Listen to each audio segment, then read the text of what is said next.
السلام عليكم ورحمة الله وبركاته. الحمد لله رب العالمين، والصلاة والسلام على أشرف الأنبياء والمرسلين، وعلى آله وأصحابه أجمعين، وعلى من تبعهم بإحسان إلى يوم الدين. أما بعد، أولئك الذين هدى الله فبهداه مقتده. سامعین کرام، ہمارے ہفتہ واری پروگرام نیک لوگوں کی صحبت میں اس کی ایک اور کڑی لے کر آج میں آپ کی خدمت میں حاضر ہوا ہوں. ہر بدھ رات 9:30 بجے ہم پیارے نبی صلی اللہ علیہ وسلم کے جلیل القدر صحابہ میں سے کسی کی سمان حیات اور کسی کے حالات زندگی سنتے سناتے ہیں، اور یہ سلسلہ جیسا کہ ہم نے بتایا ہے انشاءاللہ تعالی صحابہ کے علاوہ تابعین، تبع تابعین، تاریخ میں گزری ہوئی نیک شخصیتیں، موجودہ دور کی معاصر صالح شخصیتیں، جن میں مرد بھی خواتین بھی انشاءاللہ تعالی، ان سب پر روشنی ڈالی جائے گی.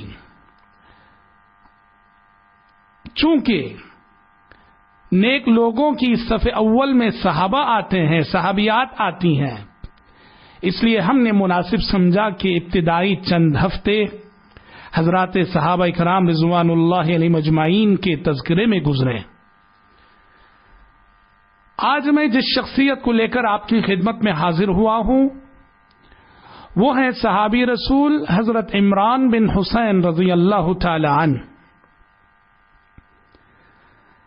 عمران بن حسین بن عبید الخزاعی جو قبیلہ خزاعہ کے تھے، ابو نجید ان کی کنیت تھی. سن 7 ہجری میں حضرت ابو ہریرہ رضی اللہ عنہ کے ساتھ یہ مشرف و اسلام ہوئے تھے، اور ان کے ساتھ کلمہ پڑھنے والوں میں خود ان کے والد حسین بھی تھے رضی اللہ عنہ. ان کے قبول اسلام کے سلسلے میں تاریخی کتب یہ روایت بیان کرتی ہیں کہ یہ پیارے نبی کے پاس اپنے قبیلے کے چند لوگوں کے ساتھ پہنچے تھے. پیارے نبی نے حضرت عمران سے، یا پھر ایک روایت کے مطابق ان کے والد حسین سے یہ سوال کیا تھا کہ تم کتنے خداؤں کی عبادت کرتے ہو، تمہارے کتنے خدا ہیں؟ انہوں نے جواب دیا کہ 7 ہیں، 6 زمین پہ ہیں، 1 آسمان پہ ہے. پیارے نبی نے پھر سوال کیا کہ اچھا بتاؤ، جب کسی مشکل وقت میں گرفتار ہوتے ہو، کسی مصیبت میں مبتلا ہوتے ہو، کس کو پکارتے ہو؟ تب انہوں نے حضرت عمران نے یا ان کے والد حسین نے جواب دیا کہ جب مشکل وقت آتا ہے تب تو ہم صرف آسمان والے ہی کو پکارتے ہیں. تب پیارے نبی نے کہا کہ جب مشکل وقت میں صرف آسمان والے کو پکارتے ہو تو دوسرے اوقات میں اس کے ساتھ دوسروں کو کیوں شریک کر دیتے ہو؟ آپ نے انہیں دعوت دی اور وہ مشرف اسلام ہو گئے. حضرت عمران ابن حسین رضی اللہ عنہ، انہوں نے بڑی مثالی زندگی گزاری جو زندگی خدمت اسلام میں گزری. فتح مکہ کے موقع پر قبیلہ خزاعہ کا جھنڈا انہی حضرت عمران ابن حسین رضی اللہ عنہ کے ہاتھ میں تھا. بڑے خدا ترس انسان تھے، بڑے خدا ترس صحابی تھے، اللہ سے ڈرنے والے، خشیت الہی سے ان کا دل معمور تھا. آخرت میں جواب دہی کے تصور سے ہمیشہ کانپتے رہتے تھے، آنسو بہاتے تھے، اور بسا اوقات جذبات سے مغلوب ہو کر آخرت کی جواب دہی کے احساس سے تڑپ کر کبھی فرمانے لگتے کہ کاش میں راکھ ہوتا جسے آندھی اڑا لے جاتی. جتنا اللہ تبارک و تعالیٰ سے ڈرتے تھے، پیارے نبی صلی اللہ علیہ وسلم سے بھی اسی قدر محبت کرتے تھے. پیارے نبی کی عظمت، پیارے نبی کی عزت، پیارے نبی کا احترام وہ فرمایا کرتے تھے اپنی زندگی میں کہ جس دن میں نے اپنے دائیں ہاتھ سے پیارے نبی کے ہاتھ پہ بیعت کر دی، اس دن کے بعد سے کبھی میں نے اپنے دائیں ہاتھ سے اپنی شرمگاہ کو چھوا نہیں، اس لیے کہ یہ وہ ہاتھ ہے جس نے پیارے نبی کو چھوا تھا. پیارے نبی کو چھونے والے ہاتھ کو میں نے کبھی اپنی شرمگاہ کو لگنے نہیں دیا. بڑے نفاست پسند صحابی تھے. بسا اوقات عمدہ لباس زیب تن کیا کرتے تھے، اچھا لباس پہنا کرتے تھے، اور لوگ پوچھتے تو کہتے کہ اللہ تبارک و تعالیٰ کو بندے کی یہ ادا بہت پسند ہے کہ اللہ جب بندے کو نعمت سے نوازے تو اللہ بندے کی زندگی میں اس نعمت کا اثر بھی دیکھنا چاہتا ہے، اسی لیے میں اچھے لباس اور اچھے کپڑے پہنا کرتا ہوں. سامعین کرام، ان صحابی کی ایک بہت بڑی خصوصیت تھی، جس خصوصیت کو لے کر وہ طبقہ صحابہ میں ایک امتیازی شان رکھتے ہیں. اور جیسا کہ ہم نے آپ کو اپنی پچھلی گفتگو میں بھی بتایا اور آئندہ بھی بتائیں گے، صحابہ میں دیکھتے جائیے ہر صحابی کے اندر کوئی نہ کوئی ایسی خوبی، کوئی نہ کوئی ایسا وصف، کوئی نہ کوئی ایسی صفت آپ کو ملے گی جو اس صحابی کو دوسرے صحابہ سے ممتاز کر کے رکھتی ہے. حضرت عمران ابن حسین رضی اللہ عنہ کی یہ بہت بڑی خصوصیت تھی کہ حضرت عمران ابن حسین رضی اللہ عنہ کو فرشتے سلام کرتے تھے. یہ صحیح مسلم وغیرہ کی احادیث کے علاوہ تراجم و سیر کی کتابوں میں ان کے حوالے سے بات مستند روایتوں کے ذریعے سے ثابت ہے کہ حضرت عمران ابن حسین رضی اللہ عنہ کو اللہ کے فرشتے سلام کرتے تھے، اور بعض روایتوں کے بموجب یہ حفظہ کو دیکھا کرتے تھے. حفظہ کون ہے؟ وہ فرشتے جنہیں اللہ بندوں کی حفاظت پہ مامور کرتا ہے. بعض روایتوں کے بموجب وہ دیکھا کرتے تھے، اور اکثر روایتیں یہ کہتی ہیں کہ انہیں فرشتوں کے سلام کی آواز آیا کرتی تھی، فرشتے انہیں سلام کرتے تھے. فرشتوں کے سلام کرنے کا مطلب کیا ہے؟ ملائکہ کن سے قریب ہوتے ہیں؟ فرشتے کن سے قریب ہوتے ہیں؟ فرشتے کن سے گفتگو کرتے ہیں؟ جو انتہائی متقی ہو، انتہائی خدا ترس ہو، انتہائی اللہ کا مقرب بندہ ہو، واقعی مومن صادق ہو، فرشتے انہی سے قریب ہوتے ہیں. اور فرشتوں کے انہیں سلام کرنے کا مطلب یہ ہوا یہ اللہ تبارک و تعالیٰ کے ممتاز، مقرب اور محبوب بندوں کی صف میں شامل تھے رضی اللہ عنہ وارضاہ. لیکن آپ کو میں بتاؤں، زندگی کے آخری ایام میں حضرت عمران ابن حسین رضی اللہ عنہ نے ایک مرتبہ داغنے کا علاج کر لیا. فرماتے ہیں کہ جب میں نے داغنے کا علاج کیا اس دن سے فرشتوں کا سلام بند ہو گیا، فرشتوں کے سلام کی آواز آنی مجھے بند ہو گئی. کیوں؟ دیکھیے احادیث میں ہے، پیارے نبی نے فرمایا ہے کہ اللہ تعالیٰ نے 3 چیزوں میں شفا رکھی ہے: شہد کے پینے میں، پشنا لگانے میں اور داغنے میں. پرانے زمانے میں آپ کو معلوم ہے زخم جب سوکھتا نہ تھا تو آخری علاج کے طور پر مریض کو لوہے کو گرم کر کے داغا جاتا تھا.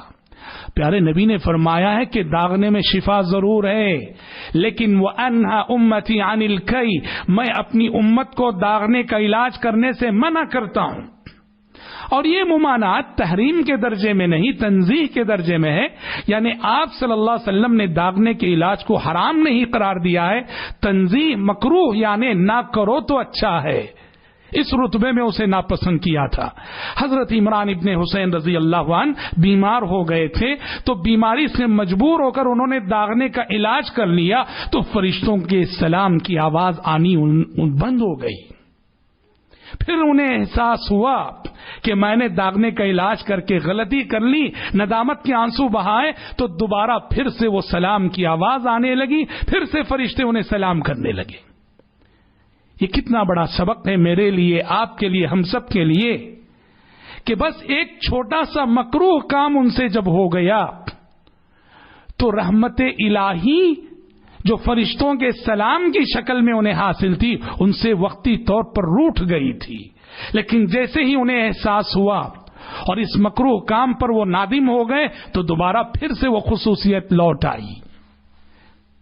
جب ایک مکروہ کام پر اللہ کی رحمت ایسے روٹ سکتی ہے، ہم اور آپ جو صبح و شام نہ معلوم کتنے ناجائز کام، کتنے حرام کام ہم سے ہو جاتے ہیں یا ہم جان بوجھ کر کرتے ہیں، سوچو کہ ان کاموں کے ذریعے سے ہم کس قدر رحمت الہی سے خود کو دور کرتے ہوں گے اور کیسے رحمت الہی ہم سے روٹتی ہوگی۔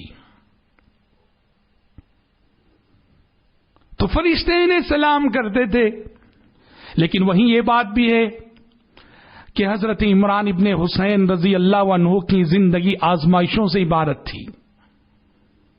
پیارے نبی صلی اللہ علیہ وسلم کے حین حیات آپ کے جیتے جی انہیں بواسیر کا مرض لاحق ہو گیا تھا، بواسیر کی بیماری۔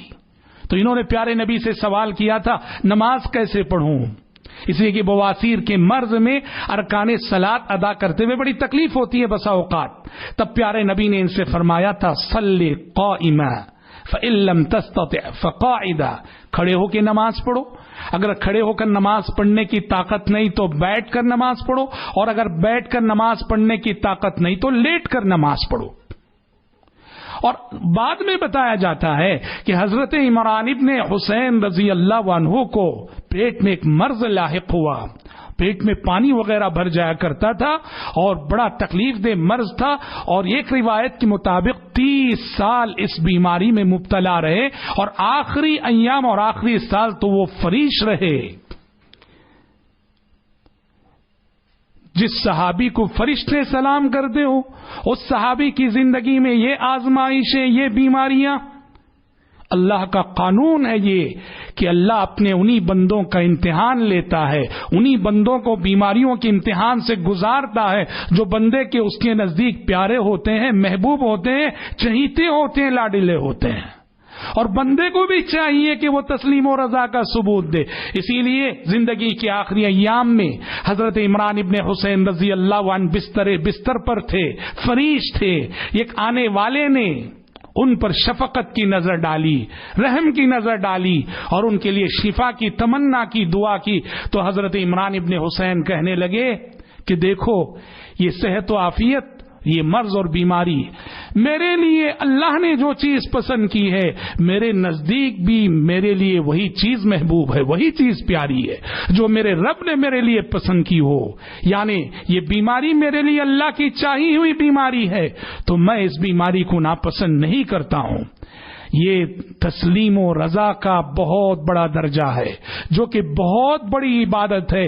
معاشرے میں تسلیم و رضا کی عبادت کرنے والے بندے نہ ہونے کے برابر ہیں، انگلیوں پہ شمار کیے جا سکتے ہیں، جو کہتے ہوں کہ مرضی مولا ازہم اولا، رب کا چاہا ہوا ہر فیصلہ، رب کی چاہی ہوئی ہر آفت، رب کی چاہی ہوئی ہر مصیبت اور بیماری ہمیں منظور ہے۔ جلیل القدر صحابی تھے، حضرت عمر بن خطاب رضی اللہ عنہ نے ان پر اعتماد اور اعتبار کیا تھا، چنانچہ حضرت عمر نے اپنے زمانے خلافت میں عمران بن حسین رضی اللہ عنہ کو بصرہ روانہ کیا تھا لوگوں کو تعلیم دینے کے لیے اور دین سکھانے کے لیے۔ اور امام حسن بصری رحمہ اللہ فرماتے ہیں کہ بصرہ میں جتنی شخصیتوں نے قدم رکھا ان میں عمران بن حسین رضی اللہ عنہ سے بڑھ کر معزز، محترم اور بزرگ اور صالح شخصیت میں کوئی اور نہیں جانتا۔ کون کہہ رہے ہیں؟ امام حسن بصری رحمت اللہ علیہ فرماتے ہیں۔ اور حضرت عمران ابن حسین رضی اللہ عنہ کی ایک خصوصیت یہ بھی تھی، بڑے سنجیدہ مزاج کے صحابی تھے۔ عہد خلافت راشدہ کے آخری ایام میں جب حضرت علی اور حضرت معاویہ رضی اللہ عنہما کے درمیان کچھ غلط فہمیاں ہوئیں اور ایک سازش کے تحت صحابہ کو آپس میں لڑایا گیا، اس وقت عمران بن حسین رضی اللہ عنہ نے خود کو اس فتنے میں ملوث کرنے سے محفوظ رکھا۔ نہ انہوں نے حضرت علی رضی اللہ عنہ کی تائید کی، نہ انہوں نے حضرت معاویہ رضی اللہ عنہ کی تائید کی، بلکہ کوشش کرتے رہے کہ کسی طرح سے فتنے کی یہ آگ بجھ جائے اور کسی طرح سے یہ فتنہ تھم جائے۔ یہ ان کی زندگی کا بہت بڑا سبق ہے کہ ہمارا کردار ایسا ہو، ہماری شخصیت ایسی ہو، ہماری شخصیت سے فتنے جنم نہ لیتے ہوں، ہم جہاں ہوں وہاں فتنے ختم ہوتے ہوں۔